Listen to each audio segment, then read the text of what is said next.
Today we have our guest, Mr. Kapil Dama, and Kapil has been an engineer and an ex-government employee, a person who has left that job and started trading in options. He's also a co-founder of Options 360 Degree. Along with his passion of trading, he loves to travel, read books, and a great foodie. But I don't know how come he is a foodie and still he does not gain weight. So that's a secret which I will take it offline with you, Kapil. So welcome, Kapil, to बिल्कुल our sir show. बिल्कुल thank you sir thank you very much We have, along with Kapil, we have Peter and Manas from our okay marketing team, and of course Harsh, who is our host, and okay me as well. So I'm Shankhu Hi Mukherjee, your everyone. host today. Okay So welcome, Kapil. So Kapil, how did you start your trading journey? So you had been a government employee and a engineer. Like it's a dream yes for every parents to see their kids as a engineer. So they always said in our childhood. Even my parents had told me way back that you should become an engineer, you should or a doctor. How come you being an engineer? और लड़की देने के लिए तो government servant तो चाहिए ही चाहिए. How you left both these two things and started something like a options trading, which is the most insecure job in the whole world. I mean, many people believe that. Of course, I don't believe in that. तो actually मैं बताता हूँ कि मेरा government job का जो decision था छोड़ने का उसका ट्रेडिंग से कोई मतलब कनेक्शन नहीं है और कोई भी अगर मतलब साथी यहाँ पे है जो गवर्नमेंट जॉब्स में है सो वो मत छोड़ना ये समझ के कि किसी ने छोड़ दी तो हम भी छोड़ दें और ट्रेडिंग के लिए सो मेरा कनेक्शन नहीं है हाँ मैंने जो गवर्नमेंट जॉब छोड़ी है थोड़ा सा पर्सनल जर्नी के बारे में बता देता हूँ जैसे अभी शंका जी ने पूछा कि भाई आपने इंजीनियरिंग बैकग्राउंड के बाद और गवर्नमेंट जॉब के बाद ट्रेडिंग में क्यों आए सो बेसिकली एक मेरा सिंपल सा फिलॉसफी है लाइफ का कि मतलब कैरियर नाम की चीज़ का मुझे मतलब ज़्यादा कोई टेंशन कभी रही नहीं मेरी यंग एज से ही सो मैंने दिल्ली कॉलेज ऑफ इंजीनियरिंग जो लोग दिल्ली में रहते हैं जानते हैं DTU से मैंने इंजीनियरिंग पास आउट किया सिविल इंजीनियरिंग में 2005 में and you won't believe it कि मैंने उसके बाद BA भी किया bachelor of arts Delhi university से फिर मैंने कुछ प्राइवेट सेक्टर्स में जॉब की 2009 में मैंने लास्ट जॉब छोड़ा था almost 12 years ago 9th Feb 2009 Adlabs एक कंपनी हुआ करती है वहाँ पे मैं अच्छा मेरा डेजिग्नेशन था और बहुत अच्छा पैकेज था at that time around 7 lakh का मेरा ईयरली पैकेज था सो बहुत यंग एज थी एज मेरी 23 ईयर्स थी ओनली सो फिर मुझे लगा कि नहीं मुझे कुछ तो भी और करना चाहिए जीवन में और ये प्राइवेट जॉब से मेरा चलेगा नहीं सो मैंने प्रिपरेशन स्टार्ट की गवर्नमेंट सर्विसेज के लिए बेसिकली UPSC के लिए IAS के लिए और मैं 2009 से लेकर 2012 तक मैंने प्रिपरेशन की कंटिन्यूस और 2011 बैच में मैंने IAS का इंटरव्यू फेस किया UPSC में सारे प्रीलिम्स और मेंस एग्जाम क्वालिफाई करने के बाद उसी दौरान मेरी 4-5 गवर्नमेंट जॉब लगी जिनमें से मैंने 3 ज्वाइन करी 2 में कभी ज्वाइन ही करने नहीं गया और जो 3 भी ज्वाइन करी उनमें से एक में 1.5 दिन काम किया एक में 4 दिन और एक में 3 महीना जो मैक्सिमम गवर्नमेंट जॉब की वो 3 महीना की और मैक्सिमम जो प्राइवेट जॉब की वो 1 साल 7 महीना पिछले 16 साल में सो जो मेरा कभी वो था ही नहीं कि मुझे जॉब करनी है या ऐसा कुछ करना है कि मैं किसी के अंडर में बंद के काम करूं मुझे वही करना था जो मैं चाहता था अपने जीवन में जब मेरा जो दिल करे आज मेरा ट्रेडिंग का मन है आई एम डूइंग ट्रेडिंग कल को मेरा किसी और चीज़ में मन लगेगा मैं वहाँ चला जाऊँगा मेरा सिंपल सा फिलॉसफी है लाइफ बहुत छोटी सी है आपको इसको जितना आप एक्सप्लोर कर सकते हैं करना चाहिए आफ्टर दैट 2012 दिल्ली में एक मूवमेंट स्टार्ट हुआ जिसको आप लोग जानते हैं अन्ना आंदोलन करके I joined them full time and after that फिर मैं पॉलिटिक्स में चला गया I fought MLA election also in Delhi and after that did 2 or 3 businesses जो भी बिजनेस के सब एकदम अच्छे से वेल सेटल है अभी भी आज भी सो जहाँ पे भी गया वहाँ पे चीज़ें अच्छे से मिलती चली गई देन अगेन क्या हुआ 2019 मार्च सब अच्छा चल रहा था, पॉलिटिक्स भी चल रही थी, each and everything is going well. फिर एक मेरा फ्रेंड था, उसने मुझे बोला यार कि ना मैं ट्रेडिंग करता हूँ and you should join me. और उस समय अच्छी चीज़ क्या थी कि मैंने नया नया एक अच्छा खासा पैसा कमाया था कि अपने किसी बिजनेस से, बहुत अच्छा मैंने मनी अर्न किया था उसी दौरान। सो मुझे लगा ठीक है, उसने बोला कि चलो रिटर्न आए, जैसे हर रिटेलर को कोई ना कोई बताता है, कोई फ्रेंड होता है या कोई जानकार या कोई उसका रिलेटिव होता है कि भाई इसमें लगा दो और इतने पैसे रिटर्न आ जाएगी। मुझे भी ऐसा लगा, जब मेरे पे इतना आइडल कैपिटल पड़ा है, मैंने अपने बिजनेस में भी लगा रखा है, फिर भी आइडल पड़ा है। सो मैं ठीक है भाई, मेरा फ्रेंड है, मैं इसको बोल दिया ठीक है आप बताओ भाई। उसने बोला अपना पहले 5 लाख से एक अकाउंट स्टार्ट करो। मैंने अकाउंट स्टार्ट किया उसके कहने पे। मार्च 2019 आई थिंक 20 या 21 का डेट होगा, मैंने फर्स्ट टाइम ऑर्डर प्लेस किया अपने लाइफ में। उससे पहले मुझे कुछ नहीं पता शेयर मार्केट क्या होती है, ऑप्शंस क्या होते हैं। उसने सीधा मुझे बोला कि आप ये पुट बेच जाओ overnight, naked put. He told me to sell put naked overnight. मैंने बेच दिया। अगले दिन अच्छा, उसमें अच्छा प्रॉफिट हुआ क्योंकि बाजार अगले दिन ऊपर खुला, दैट्स अ डिफरेंट थिंग। वो फ्रेंड ने मेरे 5 लाख रुपए जीरो करा दिए विद इन 2 मंथ। ठीक ठीक है, दोस्त था, मतलब जैसे ना एकदम अच्छा दोस्त। और मुझे कोई ज़्यादा टेंशन नहीं थी, चले गए कोई बात नहीं, क्योंकि मेरी अच्छी अर्निंग थी दूसरे बिजनेस में। मैंने फिर 5 लाख डाल दिए, वो 5 लाख फिर 2 महीने में जीरो हो गए। सो जब 10 लाख चले गए, तब फिर मैंने सोचा कि यार बर्बाद ही करना तो अपने समझ से बर्बाद कर लेंगे, दूसरे की समझ से क्यों बर्बाद करना है।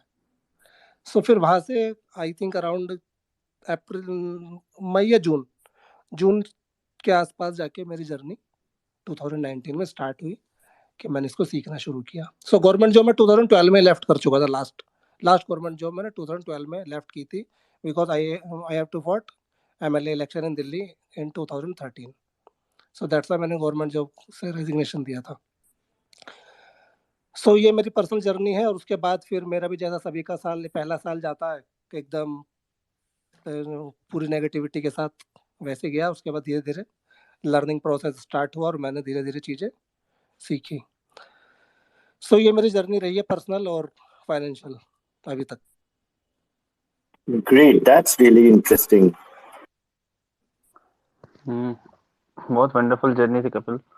अभी तो आगे हाँ, अभी आगे भी कंटिन्यू रहेगी अलग अलग चीजों में। Kapil, you really, like, your life journey, the way it was, na, it is more like आपने एक career choose किया, उसको चलाया, नहीं चल रहा है, stop loss लो, निकल जाओ। निकल जाओ। Yes, So perfect trader mindset. Yeah, so Kapil, coming to the today's topic, like option Yes. adjustments and different strategies. तो Yes. like आप ये बता सकते हैं like what do you mean by option strategies and option adjustments and like कौन-कौन से strategies में क्या-क्या adjustments होते हैं in brief? तो उसके बाद like we'll go on detail more. देखो, एडजस्टमेंट से मेरा कहने का मतलब, मेरा क्या, सभी को ये सिंपल पता है कि एडजस्टमेंट क्या है कि आप अपनी जो आपकी पोजीशन है, आपने एक पोजीशन क्रिएट की, वो कुछ भी हो सकती है, वो नेकेड ऑप्शन सेलिंग हो सकती है, वो कोई स्ट्रेटेजी, कोई स्प्रेड हो सकता है, कोई आयरन फ्लाई हो सकती है, XYZ कुछ भी, कोई स्ट्रैंगल्स हो सकते हैं। सो मार्केट क्या है कि डायनामिक है। मार्केट स्टैटिक तो है नहीं कि जैसा आपने सोचा और मार्केट वहीं खड़ी रहे और आपको प्रीमियम टूट के मिलता रहे और आप बैठे रहे आराम से, या आपने स्प्रेड बनाया और मार्केट, आपने एक डेबिट स्प्रेड बनाया बुलिश और मार्केट लगातार ऊपर ही जाती रहे, ऐसा तो पॉसिबल नहीं है। Because market is very dynamic nature. So वो ज़्यादा डायनेमिक है, वो किसी भी तरफ चल देती है, कोई नहीं जानता। आप आज का प्राइस एक्शन देखो, ऊपर नीचे 3 बार ऊपर नीचे हुआ बाजार। ओके, सो उसमें क्या है, एडजस्टमेंट क्या है कि आप मार्केट के साथ, मार्केट के फ्लो में चलते हुए अपनी पोजीशन को मार्केट के सिनेरियो के हिसाब से एडजस्ट करते हैं। अगर आपको लग रहा है कि मार्केट बुलिश है, मार्केट इज गोइंग अप, और आपके पास इस टाइप की पोजीशंस हैं कि अगर बाजार ऊपर जाए तो आपको उसमें कुछ लॉस होने की प्रोबेबिलिटी है, कुछ चांसेस है। So you have to make some changes in your position. आप उसमें कुछ ऐड कर सकते हैं, कोई ऑप्शन उससे निकाल सकते हैं, कोई पोजीशन कट कर सकते हैं, कोई न्यू पोजीशन ऐड कर सकते हैं, या किसी पोजीशन की स्ट्राइक शिफ्ट कर सकते हैं। This management is called adjustment. आपको Kapil, just to add on this point, आपने जो बोला, it's only not only for loss, but अगर आपके पास प्रॉफिट भी है, प्रॉफिट को भी बचाने के लिए you need to do adjustments, right? Yes, obviously. Yeah. Many times we do adjustment to protect our profit. At least Protect the profit as well, not just for booking loss, but also for protecting profits. yes. If we are getting in, that we are getting the 1,000 rupees in a strategy, so we will try that at least now we should protect at least 500 rupees. पहले हम 500 रुपया यहाँ पे एकदम save करें, बाकी 500 बचा उसको स्टेक पे लगाते हैं.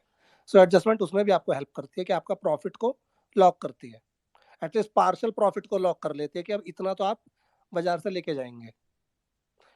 सो एडजस्टमेंट मतलब एक तरीके का स्किल है कि आपको मार्केट के मूवमेंट के हिसाब से अपनी पोजीशन को मार्केट के साथ साथ लेके चलना है, क्योंकि जैसे वो ना रिवर के फ्लो के साथ अगर आप चलेंगे तो ही आप कामयाब होंगे. रिवर के फ्लो के अगेंस्ट जाएंगे तो आपको लॉस ही होना है at the end of the day.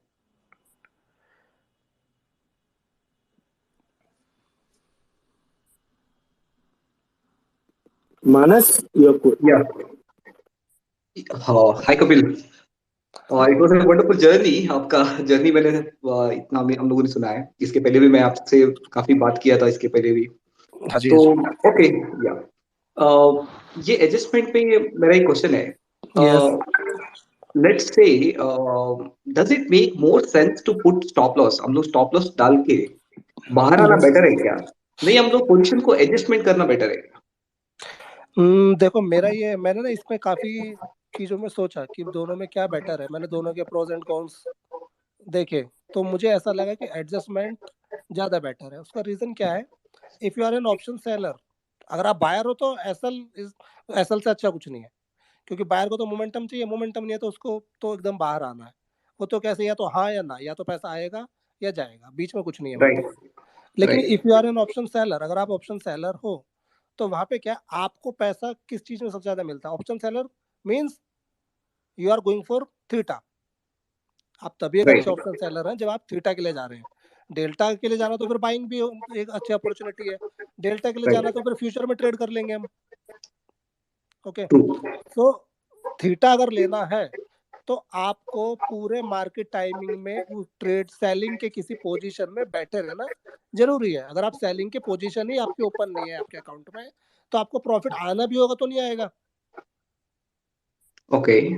और आजकल मार्केट का कैसा हो गया, अगर आप देखेंगे मार्केट में प्रीमियम ना एकदम, पहले कैसा होता था थोड़ा लीनियर डीके होता था. आपसे 1-1.5-2 साल पहले, मैं 19 और 20s की स्टार्टिंग की बात बताऊं तो प्रीमियम थोड़ा लीनियर डीके होता था कि हाँ चलो थोड़ा थोड़ा दिन में होता रहता था. अभी वैसा सिनारियो नहीं है. अभी सिनारियो कैसा है कि टाइम स्लॉट बन गए कि अभी 2 बजे के बाद एकदम प्रीमियम डीके हो जाता है.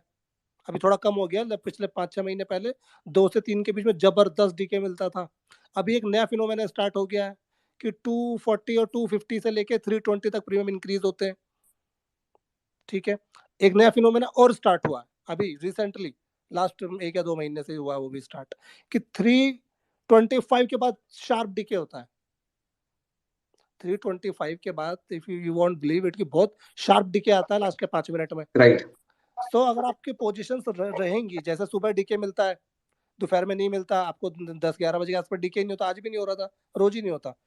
तो आपको नहीं पता डीके कब होगा, यू डोंट नो. अगर टाइम एक्सचेंज लिख के दे दे कि भाई इतने बजे से इतने बजे के बीच में डीके होगा, तो हम क्यों पूरा 7 घंटा बैठेंगे? वही 2 घंटे में आएंगे, पोजीशन लगाएंगे, डीके लेंगे और चलते बनेंगे. राइट.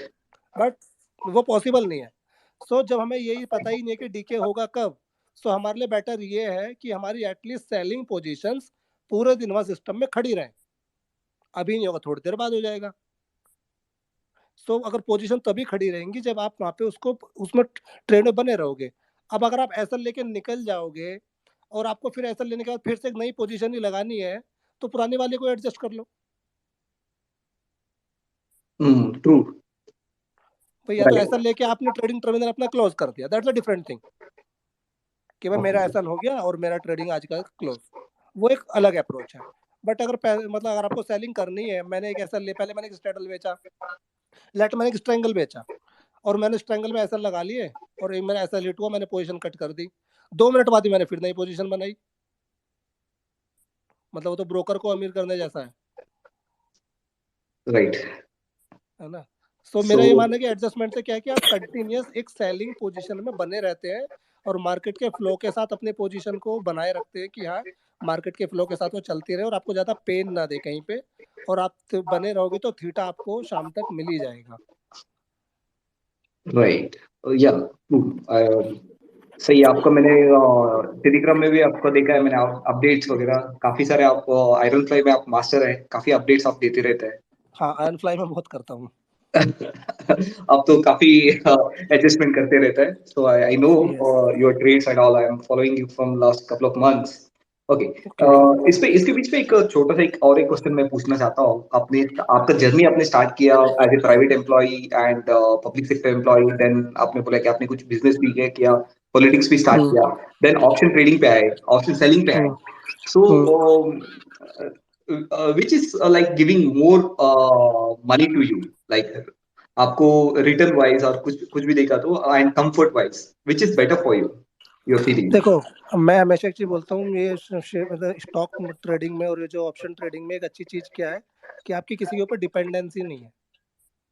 राइट, मेरा एक बिजनेस है, उसने मुझे बहुत अच्छा पैसा दिया है, मतलब तो लॉकडाउन की वजह से मैं थोड़ा उसमें परेशान रहा हूँ, लेकिन उसने मुझे इतना पैसा दिया कि मतलब उसने लाइफ सेट की है मेरी, ठीक है। लेकिन वहाँ पे प्रॉब्लम क्या है, you have to deal with bureaucrats, okay, and you have to wait for your own payment. एक साल हो जाता है आपका पेमेंट ही अपना नहीं मिलता है। यहाँ पे मुझे बस एक ही चीज अच्छी लगती है, आपने आज शाम तक 3:30 बजे जो भी बनाया, आपको विड्रॉ मारो, और शाम तक ब्रोकर आपके अकाउंट में भेज देता है, शाम तक नहीं अगले दिन सुबह तक आपने एटीएम से जाके विड्रॉ करके ले आओ। दैट्स मतलब ये ब्यूटी है इसकी। लेकिन कुछ नेगेटिव एस्पेक्ट्स भी हैं जो मुझे लगते हैं।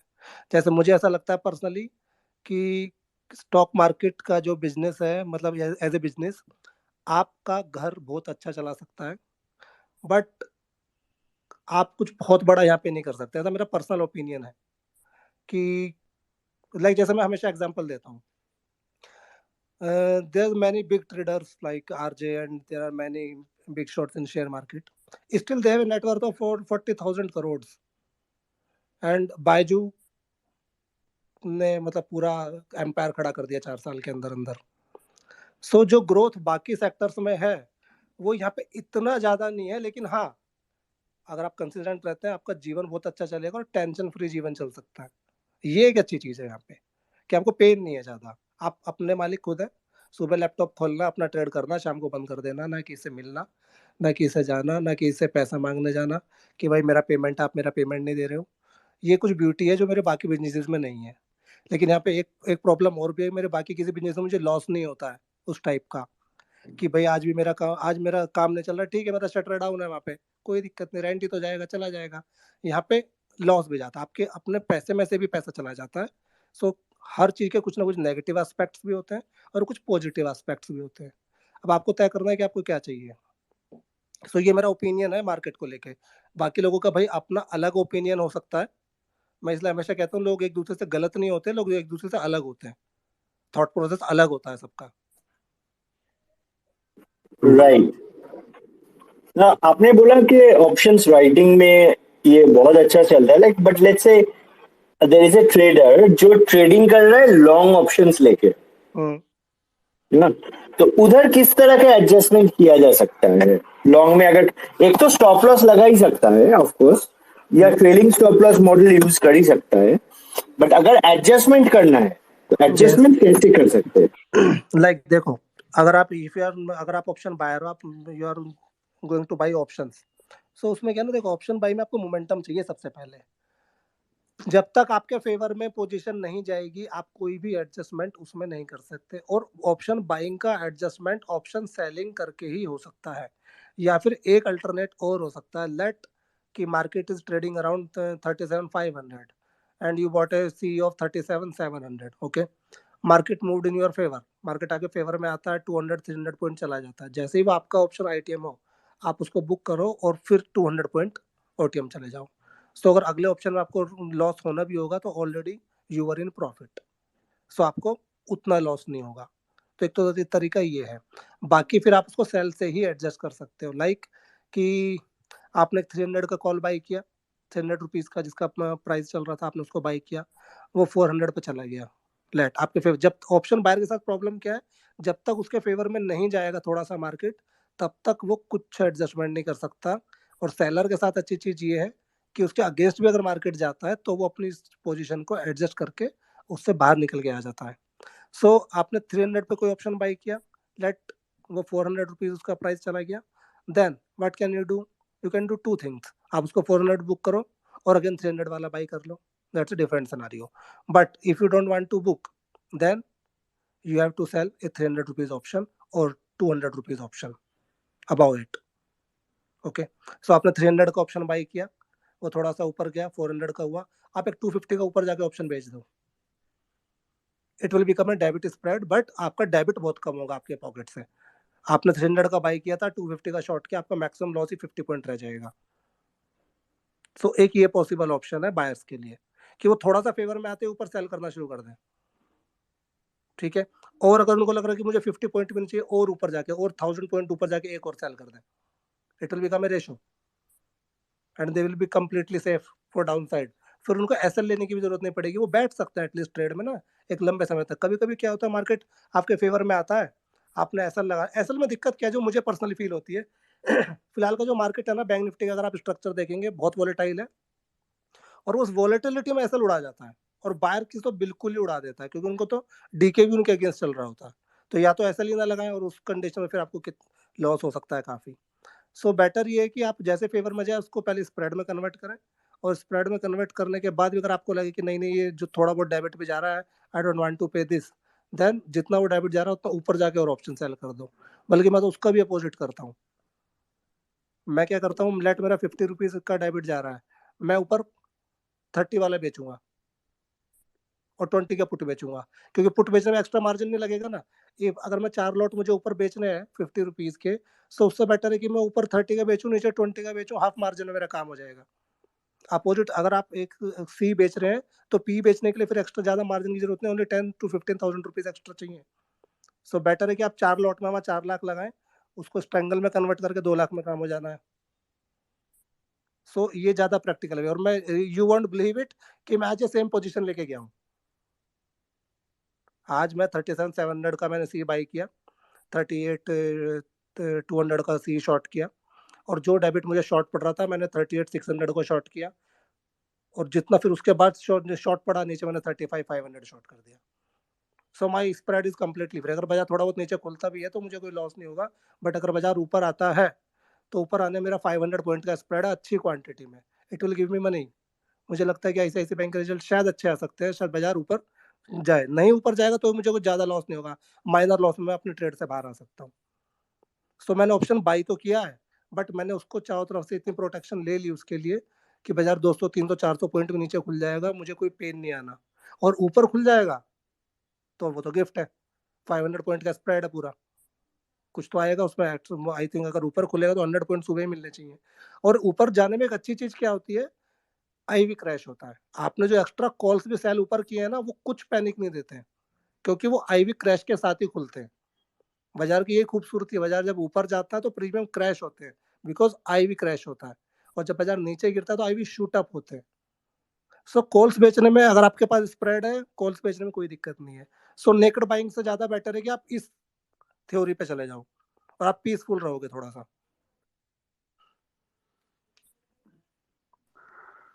Okay, Kapil. So, I had one question like कि आपने से लॉन्ग जो कोई लॉन्ग ऑप्शंस में तो क्या क्या एडजस्टमेंट कर सकते हैं, तो सिमिलरली इन शॉर्ट ऑप्शंस पहले तो लाइक क्या क्या फैक्टर्स दे सी, लाइक जैसे in long we check the momentum, तो इसमें क्या क्या पैरामीटर्स देखेंगे, एंड उसके लिए लाइक ऑप्शंस में स्प्रेड्स के अलावा what all adjustments can we make a person with in short strategy. In option short strategies, देखो सबसे पहले तो मेरा ये मानना है कि, अच्छा मुझे एक थ्योरी पे ना बड़ा अच्छा बिलीव है जो मैं खुद मैंने अपने लिए बनाई है। इफ आपको पहले तय करना पड़ेगा, you want to be a directional seller और you want to be a non directional seller. दो टाइप के सेलर मार्केट के अंदर है, कि एक जो डायरेक्शनल सेलिंग करते हैं, डायरेक्शनल सेलिंग में वो नेकेड सेलिंग करते हैं, वो स्प्रेड्स में जाते हैं, वो क्रेडिट स्प्रेड्स में जाते हैं, इस टाइप की कुछ स्ट्रेटजीज डायरेक्शन जो सेलर होते हैं वो करते हैं, वो रेशो में जाते हैं, रेशो स्प्रेड्स बनाते हैं। फिर एक होते हैं non directional seller. Non directional seller iron fly बनाता है, वो स्ट्रैंगल्स में जाता है, वो स्ट्रेडल क्रिएट करता है, ओके, वो आयरन कॉन्डोर करता है, ठीक। बटरफ्लाई करता है। सो स्ट्रेटजीज ना एकदम आपको तय करनी पड़ेगी कि मुझे कैसा ट्रेडर बनना है। लेकिन मेरा ये मानना है कि आपको इन दोनों का कॉम्बिनेशन रखना चाहिए। आप एक जगह, मैं हमेशा बोलता हूँ मार्केट इज वेरी डायनामिक, हमारा मार्केट बहुत डायनामिक है। सो आप स्टैटिक नहीं रह सकते, आप अपने लिए कोई फिक्स रूल नहीं बना सकते यहाँ पे। जैसे मैं हमेशा बोलता हूँ एडजस्टमेंट में ना कोई फिक्स रूल नहीं है। It's something like free style wrestling, जहाँ पे कोई रूल ही नहीं है। वहाँ पे एक ही रूल है कि कोई रूल नहीं है। आपको जैसे कन्वीनियंट हो अपनी जान बचाने के लिए फ्री स्टाइल रेसलिंग में, आप वहाँ पे ऐसे रेसलिंग करते हो। सो यहाँ पे आपको जैसे कन्वीनियंट हो अपनी पोजीशन बचाने के लिए आपको वो करना चाहिए। That's it. सो सबसे पहले आपको तय करना पड़ेगा कि आपको किस टाइप का ट्रेडिंग करना है। मेरा सजेशन है कि आप दोनों टाइप का ट्रेडिंग करो और मार्केट सिनारियो को समझ के। अगर आपको लग रहा है कि मार्केट में मोमेंटम है, लाइक मुझे लग रहा था कि मार्केट शायद मंडे ऊपर आना चाहिए बिकॉज रिजल्ट है, और मेरा एक्सपेक्टेशन है कि मार्केट ऊपर मंडे खुलना चाहिए, मेरा व्यू है अपना। सो मैंने व्यू के हिसाब से फिर मैं स्ट्रैंगल्स नहीं सेल करे, मैंने स्ट्रेडल नहीं सेल करे। सो अगर मेरा व्यू डायरेक्शनल है, सो मैं उस टाइम पे नॉन डायरेक्शनल स्ट्रेटजीज में नहीं जाऊंगा। बट अगर मेरा व्यू है कि नहीं यार आज अभी तो नॉन डायरेक्शनल ही लग रहा है, कुछ ज़्यादा रेंज के अंदर है और ज़्यादा ऊपर लेवल है नीचे लेवल है, लेवल ब्रीच होंगे तब की तब देखेंगे डायरेक्शन के बारे में। सो फिर आप नॉन डायरेक्शनल स्ट्रेटजीज क्रिएट कर लो, जो भी आपका दिल करे। सो पहले डिसाइड करना पड़ेगा। और हमेशा आप डायरेक्शन के साथ अगर जाओगे इनिशियली किसी भी पोजीशन में, सो वो आपको ज़्यादा फ्रूटफुल होगी नॉन डायरेक्शनल स्ट्रेटजीज भी। जैसे मैंने कई बार बताया कि आप स्ट्रैंगल्स को डायरेक्शनली करो। मैंने आज पूरे दिन स्ट्रैंगल्स मतलब डायरेक्शनली करी। आज का ही मैं इंसिडेंट बताता हूँ। बाजार शुरू के 15 मिनट गैप डाउन खुला, शुरू के 15 मिनट में नीचे आया। ओके, सारे प्रीमियम स्पाइक हुए। अगर आप रेगुलर सेलर हो तो आपको एकदम वो ना एकदम अपॉर्चुनिटी की तरह दिखना चाहिए। जैसे मुझे एकदम अपॉर्चुनिटी की तरह दिखा आज का बाजार सुबह खुलते 15 मिनट बाद, कि आज तो जबरदस्त अपॉर्चुनिटी है, प्रीमियम एकदम स्पाइक हुए पड़े हैं। कुछ नहीं करना है, कॉल महंगी रखनी है और पुट सस्ती रखनी है बस। क्योंकि बाजार अगर ऊपर आएगा भी तो कॉल कोई पैनिक नहीं देने वाली, क्योंकि इतना स्पाइक हो चुकी है। और आपने देखा होगा शुरू के 1 डेढ़ 2 घंटे में कॉल्स ने कोई पैनिक ही नहीं दी है। बाजार ऊपर भी आ रहा था तो कॉल वहीं के वहीं घूमे जा रही थी, थोड़ा बहुत ही मूव हो रही थी और पुट एकदम क्रैश हो रही थी तेजी से, डीके उनके अंदर हो रहा था। सो उसका एक बेनिफिट क्या होता है, जैसे मैंने क्या सेल किया कि मैंने 50 रुपीज़ सॉरी 100 रुपीज़ का पुट सेल किया और मैंने 180 रुपीज़ का कॉल सेल किया। सो वो एक तरीके का प्रोटेक्शन भी है कि अगर बाजार वापस नीचे भी जाने लगे, सो वो 180 में मुझे डेल्टा से कुछ पैसा मिल जाना है। लेकिन अगर बाजार ऊपर जाता है तो मेरा वो 100 वाला 60 बहुत तेजी से आएगा, मेरा 180 वाला 120 नहीं 220 नहीं पहुंचने वाला है अभी, क्योंकि वो ऑलरेडी स्पाइक्ड प्रीमियम के साथ खड़ा है जिसको भी डिके होना है वहाँ पे। सो आपको ये सिनारियो समझने जरूरी है, टाइमिंग और वो डायरेक्शन। मैं डायरेक्शन के साथ गया था कि अगर बाजार और नीचे गिरता है तो मुझे कोई पैनिक नहीं है, और अपसाइड मुझे आई भी प्रोटेक्ट कर ही रहा था, आई भी प्रोटेक्शन देगा। सो सिंपल स्ट्रेटजी था और पूरे सारा वॉलेटिलिटी के बाद भी मतलब मेरा 1% के आसपास था आज। सो आपको मार्केट सिनारियो के हिसाब से चीज़ें डिसाइड करनी पड़ेंगी, और मैं हमेशा बोलता हूँ डायरेक्शन के साथ नॉन डायरेक्शनल स्ट्रेटजीज करो। यू वोंट बिलीव इट कि मैं कभी कभी आईटीएम जाके आयरन फ्लाई बना लेता हूँ। मेरा अगर व्यू है कि बाजार ऊपर जाएगा तो मैं आईटीएम जाके ऊपर आयरन फ्लाई क्रिएट कर लेता हूँ। डायरेक्शन के साथ जाने में नॉन डायरेक्शनल स्ट्रेटजीज ज़्यादा पैसा देती हैं और आप सेफ रहते हो और आपको ज़्यादा पैनिक नहीं आता है। That's the beauty of non directional strategies, उनको आपको डायरेक्शन के साथ अटैच करना पड़ेगा। Right. So, for our listeners, non-directional strategies means like straddles, वो तरीके का स्ट्रैटेजी सब बनाता है, out of the money call and put को सेल कर रहा है, उसको बोलते हैं non directional strategies. Okay, Kapil, हम लोग काफी यस सर। स्ट्रैटेजी के बारे में बात किया, तो मुझे ये बताइए कि आपका मैक्सिमम कैपिटल और आपका फेवरेट स्ट्रैटेजी क्या है? लाइक आपने straddle, triangle and iron fly, ये बात काफी सारे हम लोगों ने स्ट्रैटेजीज अभी तक डिस्कस किया है। Which is your favourite strategy? अच्छा, मेरे सारे स्ट्रेटजी फेवरेट है, मेरी ये अच्छी चीज़ है। जैसे मैंने बताया मैं इतने सारे बिजनेसेस, इतने सारे जॉब्स, इतने सारे प्रोफेशन से होते हुए आया हूँ ना, मतलब मुझे सबसे प्यार है ना। सो मैं मार्केट सिनारियो के हिसाब से ट्रेड करता हूँ। जैसे मैं 1 फरवरी के वेट कर रहा हूँ, फिर मैं रिवर्स कैलेंडर करने वाला हूँ पूरा फरवरी दबा के। ओके, सो मेरा सिंपल सा रूल है कि आप ना अपने आप को बांधो मत कि मैं इसमें अच्छा हूँ। आप हर चीज़ में अच्छे, अगर आपको ऑप्शन के बिहेवियर की समझ है, स्ट्रेटजीज क्या है, एक ऑप्शन लेना, 2 बेचने हैं, उनको बस यही तो करना है कि कौन सा बेचना है और कौन सा खरीदना है। स्ट्रेटजी का हमने नाम ही तो दिया है, what is iron fly. Basically iron fly is a combination of 2 credit spread. भाई आयरन कॉन्डोर भी 2 क्रेडिट स्प्रेड है और आयरन फ्लाई भी 2 क्रेडिट स्प्रेड ही तो है। हमने उनको बस नाम दे दिया एनफ्लाई। सो नाम पे नहीं जाना, और आपको ये देखना है कि आप किस कंडीशन में, आपको किस चीज की जरूरत है। जैसे जैसे मैंने बताया, मैं आज स्प्रेड में गया क्योंकि मुझे लग रहा था बाजार ऊपर जाना चाहिए, तो डायरेक्शन है तो मैं तो स्प्रेड में जाऊंगा। वहां अगर मैं एनफ्लाई क्रिएट करने जाऊंगा तो वो डिजास्टर हो जाएगी। अगर बाजार गैप अप खुला तो वो डिजास्टर क्रिएट कर देगी मेरे लिए। सो मैं आयरन फ्लाई में, अगर आप कहना चाहो तो मैं आयरन फ्लाई ज्यादा बेटर अच्छे से वो करता हूँ, और अधिकतर लोगों को वो पसंद भी है आयरन फ्लाई। लेकिन मैं प्रीफर सारी स्ट्रेटजीज करता हूँ कि सभी स्ट्रेटजी में आपको टाइम के साथ समझ होनी चाहिए कि कब क्या करना है। जैसे मैं कई बार बोलता हूँ, जो पूरा जनवरी था कैलेंडर के लिए परफेक्ट था, पूरा फरवरी है कैलेंडर के लिए है ही नहीं। आप फरवरी में कैलेंडर बनाने जाओगे तो लॉस ही होगा, है ना। राइट। तो ये Absolutely. ट्रेड प्लान है, आप क्या बोलते हैं कि हम लोग ट्रेड प्लान होना चाहिए और हम लोग ट्रेडिंग करने से पहले ये एंट्री और एग्जिट और एडजस्टमेंट, ये आप कभी डिसाइड करते हैं? ट्रेड लेने से पहले आप डिसाइड करते हैं कि मुझे ये लेवल पे आया तो मुझे ये एडजस्टमेंट करना है, नहीं तो मुझे स्टॉप लॉस रखना है और ये स्ट्रैटेजी मुझे करना है, ये आप कैसा डिसाइड करते हैं? मींस आपका ट्रेड प्लान कैसा होता है एक दिन पहले? हाँ देखो, जैसे मेरा अधिकतर जो पोजिशनल ट्रेड्स डिप्लॉय होते हैं, वो सारे पोजिशनल ट्रेड डिप्लॉय होते हैं थर्सडे को। मैं मतलब वीक के बीच में फिर कोई नया ट्रेड डिप्लॉय नहीं करता। जो भी मुझे करने होते हैं 2 3 4 मैक्सिमम 5 तक, मतलब मैं किसी एक स्ट्रेटजी में कभी पूरा पैसा डिप्लॉय नहीं करता, क्योंकि आपको कोई भी स्ट्रेटजी आप कितनी भी अच्छी हो, बाजार को गैप देने में या बड़ा मूव देने में टाइम नहीं लगता है। सो पता चला आपका पूरा कैपिटल पे और आपने एक ही स्ट्रेटजी में डिप्लॉय कर दिया, और आपके पास अब एडजस्टमेंट के लिए भी नहीं बचा, और आपने उसमें लॉस ले लिया, तो आपका वो पूरा वीक बेकार गया। सो So how बेटर है do कि you diversify? Like in how many strategies do you diversify? Sorry, but I just came in between. I thought थोड़ा सा ऑडियंस के लिए ब्रेक डाउन कर देते। तो आपके पास 100% जो कैपिटल है उसको आप ब्रेकअप कैसे करेंगे? And then if you can explain this part, हाँ मैं लाइक बता डे देता हूँ। ट्रेडिंग के लिए कितना, पोजिशनल के लिए कितना, दिन में 5 टोटल स्ट्रेटेजी इंप्लीमेंट करेंगे। So how do you do it? हाँ देखो, पहले तो मैं थोड़ा सा बता देता हूँ पिछले 7-8 महीने के दौरान क्या क्या हुआ। पहले मैं क्या करता था कि 40% डिप्लॉय करता था और 60 बचा के रखता था एडजस्टमेंट के लिए। फिर मेरी एडजस्टमेंट स्किल थोड़ी ठीक हो गई, तो फिर मुझे ऐसा लगने लगा कि यार इस 60 को देखो, जैसे मैं हमेशा बोलता हूँ कि ये थॉट प्रोसेस हमेशा चलता रहता है। रिजिड नहीं रहना किसी भी चीज़ पे कि नहीं नहीं, बाजार में सब कहते हैं कि शुरू में कम डिप्लॉय करो तो कम ही करना है। मुझे क्या अच्छा लगता है मैं वो करता हूँ। मुझे अच्छा लगने लगा थोड़े दिन बाद कि नहीं नहीं यार, वो 60% आइडल रखने का कोई लॉजिक नहीं है। सो मैं थर्सडे में ही सब डिप्लॉय करना शुरू कर दिया। 90% 95% तक डिप्लॉय में थर्सडे में कर जाता था। लेकिन ये मैंने फिर से दोबारा चेंज किया पिछले मंथ से, लास्ट मंथ से। बिकॉज पिछले 2 या 3 मंथ में अगर आप देखोगे, इतना ज़्यादा मूवमेंट है कि 1000 पॉइंट एक दिन में जा रहा है, और बैंक निफ्टी जहाँ से चल रहा है वीक में, बस वहीं पे एक्सपायर नहीं हो रहा, बाकी कहीं भी जाके एक्सपायर हो रहा है। ठीक है, डोजी कैंडल वीकली में नहीं बनाया बहुत समय से। सो दैट्स वाई मैंने दोबारा उसको रिड्यूस किया। अब मैं आता हूँ कि पोजीशन में, कि हम कितनी पोजीशन लेके जाने चाहिए। मेरा ये मानना है कि आपको अपनी पोजीशन, कम से कम अपने कैपिटल को, अगर सारा कैपिटल डिप्लॉय करना है पोजिशनल ट्रेडिंग में, तो आप कम से कम 4 स्ट्रेटजीज में जाओ। जैसे मैं एक आयरन फ्लाई जरूर क्रिएट करता हूँ, ठीक है, वीकली में। मैं एक स्ट्रैंगल जरूर रखता हूँ हमेशा।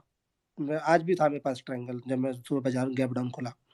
तो स्ट्रैंगल्स बहुत अच्छा अगर आपको मैनेज करना आता है, और आप गैप को थोड़ा, उनको आपको झेलने की अगर मेंटल एबिलिटी या कैपेसिटी है कि हाँ चलो एक दिन गैप हो भी गया, थोड़ा लॉस हो भी गया 1-2% का, तो मुझे कोई दिक्कत नहीं, मैं पैनिक नहीं करूंगा। सो स्ट्रैंगल्स बहुत अच्छा है उसके लिए। फिर आप निफ्टी में इनवर्स कैलेंडर कर सकते हो, वो बहुत बेहतरीन रिजल्ट देता है आपको। बहुत दूर दूर के स्ट्राइक में आप इनवर्स कैलेंडर करो निफ्टी में, वो बहुत उसके अल्टीमेट रिजल्ट है। ठीक है, फिर अगर आपको, फिर आप एक ट्रेड ले सकते हो डायरेक्शन के हिसाब से। मैंने आपको 3 स्ट्रेटजी बता दी। फिर आप ले सकते हो कि भाई मुझे डायरेक्शन लग रहा है, चलो मैं एक स्प्रेड ले लेता हूँ, या मुझे लग रहा है कि बाजार ऊपर 18500 पर जाके एक्सपायर हो सकता है, चलो मैं कैलेंडर डाल देता हूँ। मुझे लग रहा है कि बाजार यार नीचे गिरेगा और आईवी स्पाइक मारेगा, सो मैं एक काम करता हूँ ना, मैं 17500 का एक पुट कैलेंडर बना के छोड़ देता हूँ। अगर बाजार नीचे गिरा और आईवी ने स्पाइक मारा तो मुझे कैलेंडर बहुत अच्छा प्रॉफिट देगा।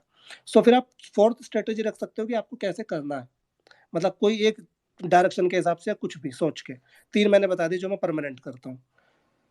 अब आता है कि अगर आपको इंट्राडे भी करना है, if you want to do intraday trade also, फिर आपको 2 स्ट्रेटजी से ज़्यादा जाने की ज़रूरत नहीं है और आप 40% कैपिटल डिप्लॉय करो पोजिशनल में और 60 बचा के रखो इंट्राडे के लिए। राइट नाउ मैं वही कर रहा हूँ कि मैं 40 डिप्लॉय कर रहा हूँ और 60 से मैं इंट्राडे प्ले कर रहा हूँ।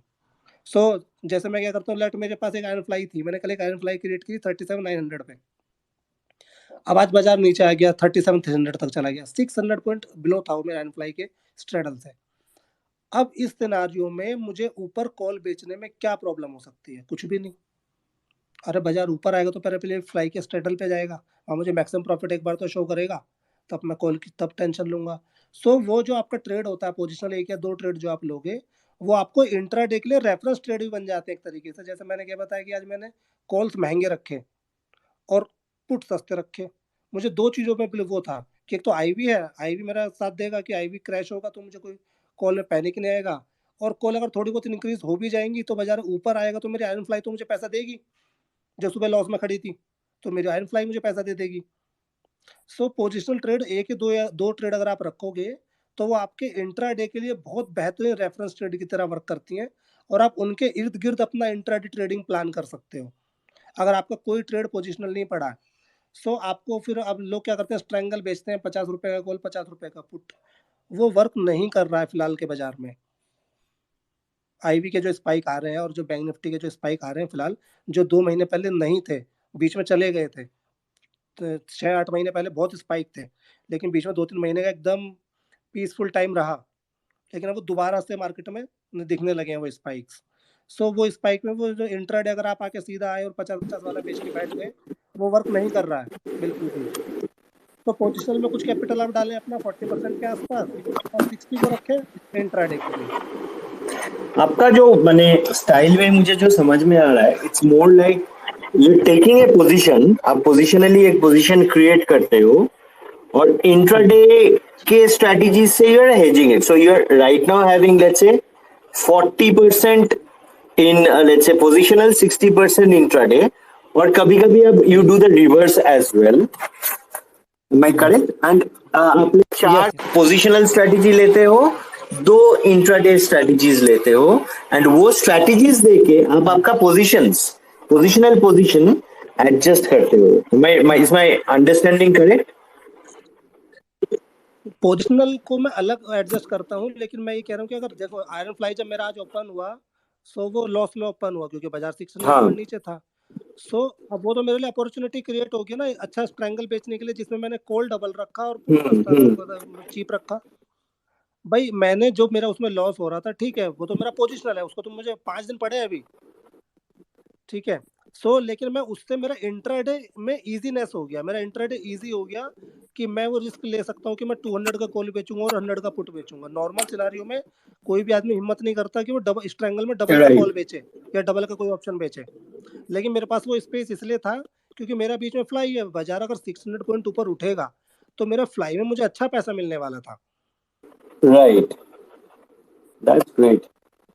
तो उसने क्या किया, मेरे इंट्राडे ट्रेड को इजी कर दिया। ओके, सो आप वो अच्छा, आप जो ट्रेड कर रहे हो अभी, so like if you're trading, let's say taking positional trades sometime and also intraday trade, आपका ऑप्शन एडजस्टमेंट किस में ज्यादा करना पड़ रहा है? Where do you need to do more of adjustments? Do you need to do more of adjustments for your intraday trades or positional trades? Positional में adjustment ज़्यादा हो रहा है अभी आजकल, जिस आपका मूवमेंट आ रहा है, लेकिन वो अगर आप इंट्राडे भी करोगे तो इंट्राडे में भी करना पड़ेगा। लेकिन इंट्राडे में क्या है कि आप चलो एक सर्टेन लेवल तक बैठे रहते हो कि चलो इस लेवल तक बैठा हूँ और प्राइस ने ज़्यादा स्पाइक नहीं मारा, थोड़ा इंक्रीज हो गया है, थोड़ा एमटीएम लॉस दिखा रहा है, कोई दिक्कत नहीं है।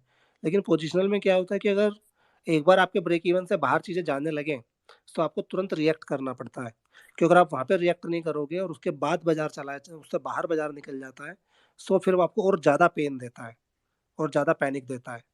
सो पोजिशनल में आजकल बहुत एडजस्टमेंट करने पड़ रहे हैं, मतलब लास्ट वीक में भी बहुत एडजस्टमेंट करा है। इस जनवरी का फर्स्ट वीक बहुत वो था, 3000 पॉइंट का रन बैंक निफ्टी ने दिया, फ्रॉम 35 टू 38 तक उसने टच किया विद इन ए वीक। सो बहुत हेक्टिक वीक था जिसमें बहुत एडजस्टमेंट करने पड़े। Also like if someone is like नया शुरू कर रहा है and he is looking at adjustment, and long only strategies आपने बहुत अच्छी तरह समझाया कैसे कर सकते हैं. बट ये जो आप पोजीशन एडजस्ट करते हो, what do you refer to? Do you look at the price action, do you look at technical indicators, और do you look at the open interest OI analysis? What do you generally? नहीं, मैं खाली price action देखता हूँ. मतलब मेरा क्या है कि व्यू बनाने के लिए तो मैं डेटा देखता हूँ, डेटा और चार्ट. मैं व्यू बनाने के लिए देखता हूँ कि हाँ व्यू क्या है, कि यहाँ पे सपोर्ट ले सकता है कि नहीं ले सकता, या यहाँ पे रेजिस्टेंस ब्रीच हो सकती है कि नहीं हो सकती. उसके बाद फिर मैं अपनी पोजीशन में सोचता हूँ कि क्या एडजस्टमेंट करना चाहिए. जैसे मैं एक सिंपल सा बताता हूँ. मेरे अर्ली डेज में क्या होता था, मैं स्ट्रैंगल सेल करता था डेली. हर कोई जो भी नया बिजनेस आता है ट्रेडर ऑप्शन सेलिंग में, वो स्ट्रैंगल और स्ट्रेडल में सबसे पहले आता है हर कोई. सो मैं स्ट्रैंगल सेल करता था. मैं क्या करता था, 100 रुपीज का ऑप्शन मैंने शॉर्ट कर दिया. ठीक. अब एक 100 वाला पहुंच गया 140 और दूसरा 100 वाला आ गया 70. अब मैं क्या करता था, मतलब बाजार थोड़ा नीचे आ गया और मेरा 100 रुपीज का कॉल 70 पे आ गया और मेरा 100 रुपीज का पी चला गया 140 पे. सो मैं 70 रुपीज में उसको कट करके और वहां पे 130 या 140 का अगेन कॉल शॉर्ट कर देता था. ठीक है. वो अधिकतर ट्रेडर्स को उसमें लॉस होता है. ठीक है, क्योंकि मैंने भी उसमें लॉस लिया है. उसका रीजन क्या है कि जब आप जिस पॉइंट ऑफ टाइम पे आप एडजस्टमेंट कर रहे होते हो ना, वहीं से मार्केट रिवर्स करने का वो कर रहा होता है तैयारी, और आप कॉल को जैसे ही नीचे लाते हो फिर वो कॉल में पैनिक देता है. सो फिर मैंने क्या सोचा कि खाली इससे नहीं होगा कि मैंने 70 आ गया कट कर लो और स्ट्रैंगल को नीचे शिफ्ट कर लो, कॉल को रोल ओवर कर लो. फिर मुझे लगा कि नहीं, प्राइस को भी देखना जरूरी है. कहीं ऐसा तो नहीं जहाँ मैं कॉल को नीचे ला रहा हूँ वहीं पे सपोर्ट ले रहा है प्राइस, और मेरे सपोर्ट और मेरा करते फिर वो ऊपर भागेगा और मुझे फिर उस कॉल में पैनिक देगा जो मैंने अभी भी शिफ्ट की थी. सो मैंने इसको प्राइस एक्शन से अटैच किया. अगर मुझे लग रहा है कि भाई यहाँ पे सपोर्ट लेने की प्रोबेबिलिटी है, यहाँ पे एक अच्छा सपोर्ट जोन है, तो जब तक वो ब्रीच नहीं होगा, चाहे मेरा एक 100 वाला पी 170 का हो जाए, मैं सी को नीचे नहीं लाऊंगा. राइट. है ना, क्योंकि मैं पहले बहुत ट्रैप होता था इन सब चीजों में. सो अभी मैं इसको प्राइस से कनेक्ट कर लिया है. प्राइस ने तोड़ा तो ठीक है. कभी कभी ऐसा भी होता है कि वो 170 का एकदम शूट करके 200 चला जाएगा, होता है वो भी. सो 200 का कंबाइंड प्रीमियम का मैं एसएल रखता हूँ, और अगर 200 हिट हुआ तो मैं पी को भी नीचे ले जाके शिफ्ट कर लेता हूँ. फिर 200 वाला कट के जो उस समय 100 का चल रहा होगा उसको शॉर्ट करूंगा जाके. अगर सपोर्ट ब्रीच कर ही दिया तो पी में लॉस बुक करके नीचे चले जाओ. राइट. कपिल, मेरा एक क्वेश्चन था कि ऑप्शंस जब जो सेल करते हैं तो उनके लिए लाइक डीके एक इम्पोर्टेंट फैक्टर है. तो फिर वो आप लाइक इंट्राडे में ज्यादा डीके ऑब्जर्व करते हैं लाइक, और या ओवरनाइट लाइक नेक्स्ट डे जब खुलता है तो उतना डीके हो अभी जाता है? पिछले कुछ दिनों का फिनोमेना है कि ओवरनाइट बहुत अच्छा डीके हो रहा है. बीच में ओवरनाइट डीके नहीं हो रहा था, लेकिन अभी आप लास्ट एक्सपायरी का देख लो. मतलब तो वेडनेसडे में अच्छे प्रीमियम थे और थर्सडे की मॉर्निंग में प्रीमियम खत्म थे, प्रीमियम थे ही नहीं. मतलब मैंने 75 रुपीज का स्ट्रैंगल बेचने के लिए सोचा तो वो स्पोर्ट से केवल 150 पॉइंट ऊपर और 150 पॉइंट नीचे था. अच्छा. तो प्रीमियम थे ही नहीं. ये 930 का बता रहा हूँ, मॉर्निंग 930 का था कि मुझे 37,900 का पी और 38,200 का सी शॉर्ट करना पड़ा, बहुत नजदीक आके स्पॉट के. तो इसके लाइक फैक्टर्स बता सकते हैं क्या, लाइक क्या क्या, क्यों ऐसा लाइक कि कभी कभी इंटरडे में ज्यादा नहीं, डीके होता है, इसका कोई मतलब हार्ड एंड फास्ट कोई रूल तो नहीं है ना, कोई फैक्टर ऐसा है कि भाई ये वर्क कर रहा है. बस कभी कभी क्या होता है कि अगर कोई इवेंट होता है शेड्यूल, जैसे अभी इवेंट शेड्यूल है आईसीआईसी का, जैसा रिजल्ट शेड्यूल है, कोई भी XYZ कोई भी चीज़ शेड्यूल है, किसी बैंक का रिजल्ट आना है, सो प्रीमियम थोड़ा सा रुक जाते हैं उस दिन. फिर शाम को डीके कम होता है. ठीक है. फिर वो अगले दिन सुबह ज़्यादा डीके होके खुलेगा. कभी कभी वो इवेंट की वजह से भी होता है कि कोई ओवरनाइट वीक इवेंट था. जैसे लास्ट टू लास्ट वीक क्या था, इन्फ्लेशन डाटा आना था यूएस का और इंडिया का दोनों का. यू वोंट बिलीव इट कि ट्यूसडे प्रीमियम ने टूटा, मंडे प्रीमियम ने टूटा, ट्यूसडे प्रीमियम ने टूटा, और वेडनेसडे शाम को वो इवेंट शेड्यूल था, वेडनेसडे भी अच्छे से प्रीमियम नहीं टूटा. लेकिन थर्सडे मॉर्निंग एकदम टूट के खुला क्योंकि इवेंट रात को ओवर हो गया. तो आप वो इवेंट भी कभी कभी एक फैक्टर होता है कि वो प्रीमियम डीके नहीं होने देता, और जैसे ही वो शाम को इवेंट होता है अगले दिन वो ओवरनाइट डीके होके ही खुलते हैं फिर ऑप्शन. वो भी एक फैक्टर है इवेंट्स का. Right. So, listeners, if you have any questions, please DM me. You can send some direct message to me. I will ask those questions to Kapil. Yeah. Of course. So, Kapil, that was amazing. I think the way you shared with us in options. Like one important thing, which is very rightfully you told us, more than adjustment, first and foremost, trade plan. So आप एक ही strategy में पूरा पैसा मत लगाओ. Divide your money into positional and capital for positional trades, capital for intraday trades. Look at price action. That's your style, of course. Price action, I also prefer that. And then decide on the trade and create your strategies and play. As and when आपका ये option as and when you are making profits, you keep adjusting that and let your profits run. So like one of the examples जो आपने बोला था, stepping up, which is like you buy options and just keep on, let's say 100 rupees का 200 हो गया, उसको square off करके ऊपर वाला 100 में चले जाओ, and so on. You can just keep on stepping up. So that is a very nice strategy which you shared. And like this, one can play on the days of volatility. आपका माने days of event, एक दिन पहले आपका बहुत option premium रहता है, नीचे आ जाता है बाद में, and you can play accordingly. Be vigilant. Example बताता हूँ आज का आपको कि कैसे, एक छोटा सा एग्जांपल बताता हूँ, मुझे भी याद आ गया कि कैसे एक पोजीशन आपको नहीं.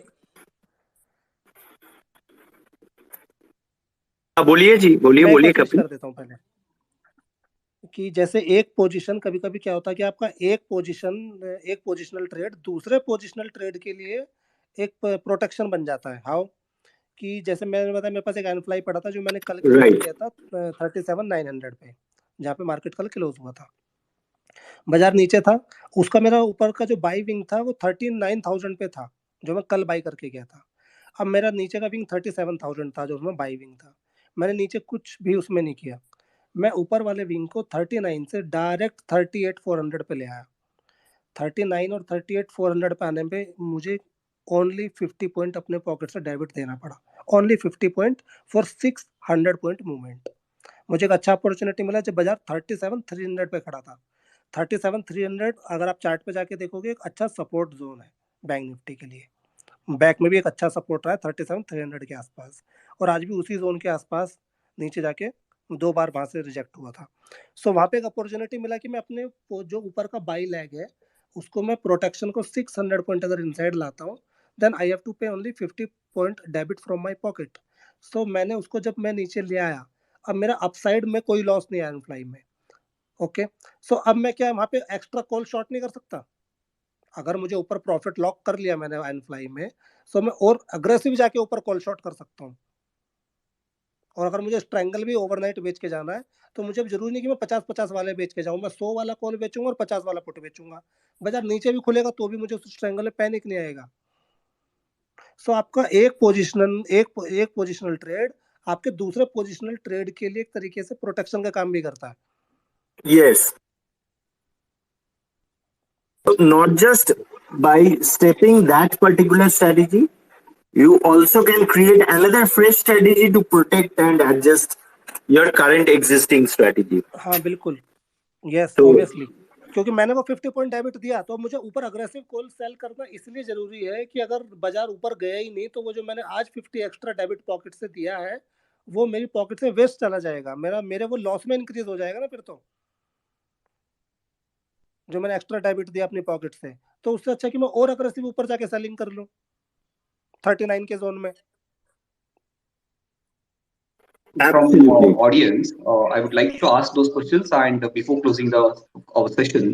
So one question is there any way we can find today is a trending day or a non-trending day? How do you define that? Nobody can predict the future. अभी कैंडल बहुत छोटे बन रहे और एकदम से 2 बड़े कैंडल आ जाएंगे. Nobody can predict. बस हाँ इतना है कि अगर जो थोड़ा बहुत जजमेंट हम लोग करते हैं कि कभी कि अगर पिछले दिन के इनसाइड में है, इनसाइड बाहर है, कि पिछले पूरे दिन का जो कैंडल था उसके अंदर ही ट्रेड कर रहा है, तो हम एज्यूम करते हैं कि हाँ भाई ये वो जो पिछले दिन का हाई और लो था वो सपोर्ट रेजिस्टेंस की तरह वर्क करेगा.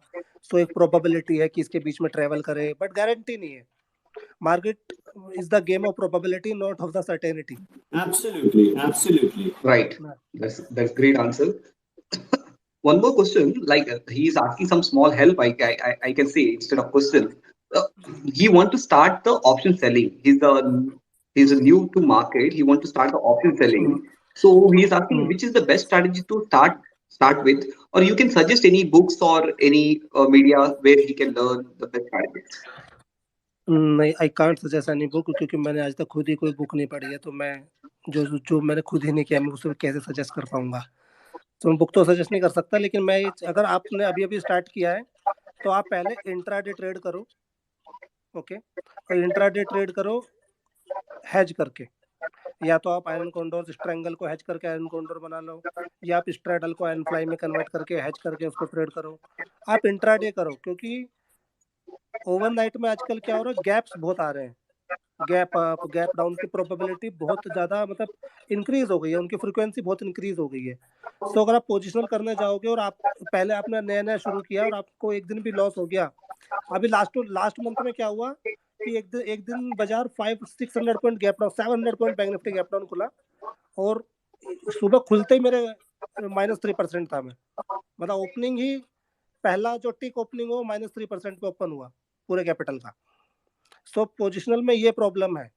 सो उनको या तो वो नया कोई न्यू कमर आता है ना, उसको हैंडल नहीं कर पाता उस प्रेशर को, उसको लगता है अरे यार मेरे तो पहले दिन ही लॉस हो गया, तो स्ट्रेटेजी बेकार है।